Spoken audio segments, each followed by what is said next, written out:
Welcome back. President Abdelaziz Bouteflika of Algeria has registered as a candidate in the April presidential election in the country. Despite days of protest against his candidature, deadline for filing election papers is midnight of today, Sunday, and Bouteflika's campaign manager submitted the papers on his behalf. Bouteflika himself remains in Switzerland, undergoing medical treatment.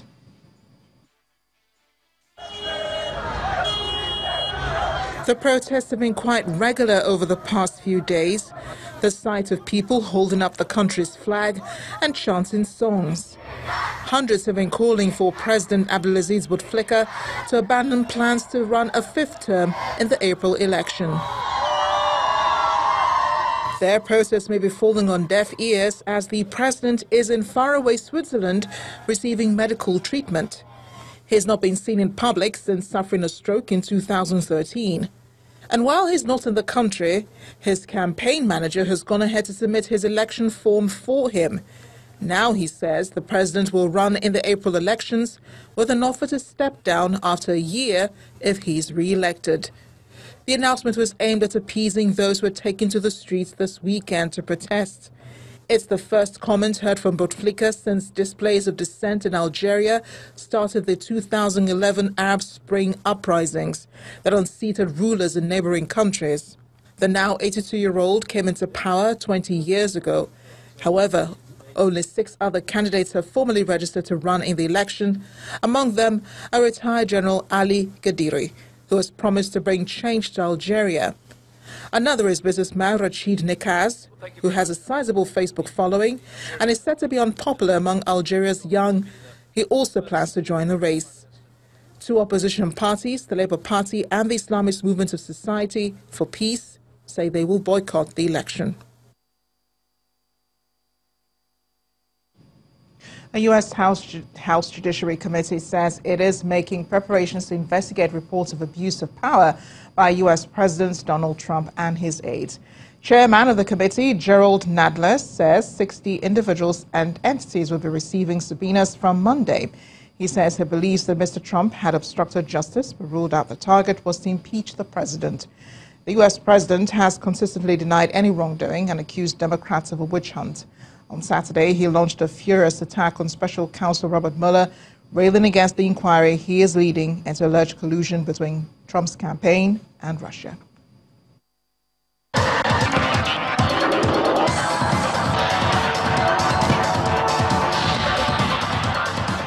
Of sports news with some good news. Nigeria's KAMARU Usman has become the first African UFC champion after comprehensively beating American Tyron Woodley at UFC 235. Usman claimed the welterweight title in a dominant decision, outscoring the 3-time defending champion 50-44, 50-44 and 50-45. Woodley offered virtually nothing offensively and spent the majority of the fight either on his back or pressed up against the fence. In my village, where I'm from, they're still not running water everywhere. People are still struggling to get clean water. So we're going to put something together. I have an excellent team, a great manager, and we're going to put something together. We're going to start an amazing foundation, and we're really going to change lives. In the Nigeria Professional Football League, rescheduled matches played today. Mfon Udo scored his 7th goal of the season as Aqua United held Gombe United to a 2-2 draw at the Pantami Stadium. Udo produced a superb volley in the 84th minute to give Aqua the lead, but his team failed to defend the goal, conceding a penalty in the 89th minute that was converted by Musa Usman. In the Group B fixture, Kabiru Sanusi scored a brace to give Kada City a 2-1 victory over Yobe Desert Stars. In Shagamu, Victor Mboma's late goal from the penalty spot claimed the nerves of the home fans as Remo Stars beat Wiki Torres 2-1. In other matches, Lobi Stars and Katsina played 1-0, 1-all, while Bendel Insurance and Aimba played goalless in Benin. In the CAF Confederation Cup, coach of Rangers International Football Club, Winga Gumbote, has described his team's defeat to Etoile du Sahel as a difficult one for the campaign. Rangers lost by 2-0 in Enugu to their Tunisian opponent, who now leads the group table with 7 points. Mahe Henachi opened scoring for the visitors in the 19th minute, and Gumbote believes that early goal demoralized his team. The former Ayimba coach says it's time to rebuild the confidence of the team and go all out in next week's match against Salitas FC of Burkina Faso. That was the second goal for Etoile, and it knocked the stuffing out of Rangers.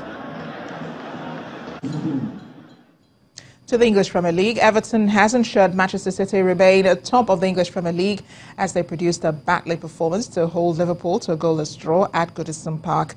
Liverpool needed victory to leapfrog City after their win at Bournemouth.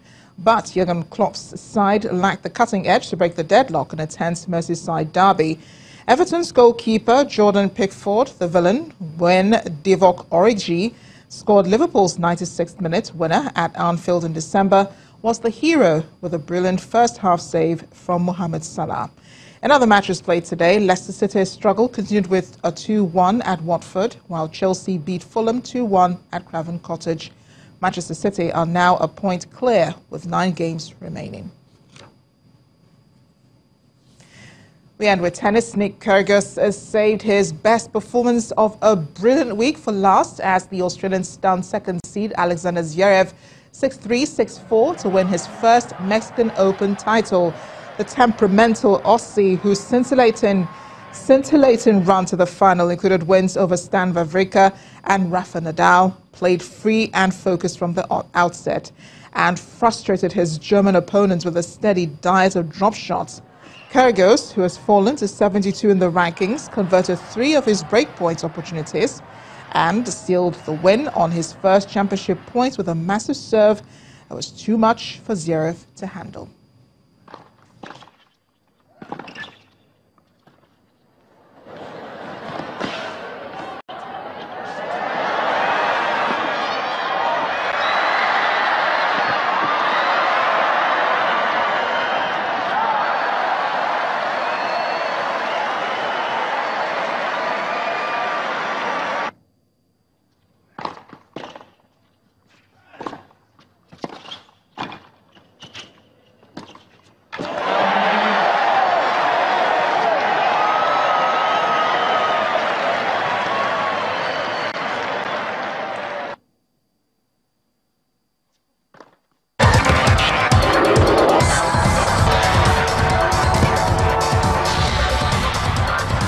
The main news again, tension in Abonema town in Rivers State as residents today fled over alleged killing of a soldier by gunmen. Also today, all eyes on the governorship election coming up in a few days as governors groups mobilized voters for the exercise. That is the news at 10 tonight. Thanks for watching. I am Amarachi Ubani. Good night.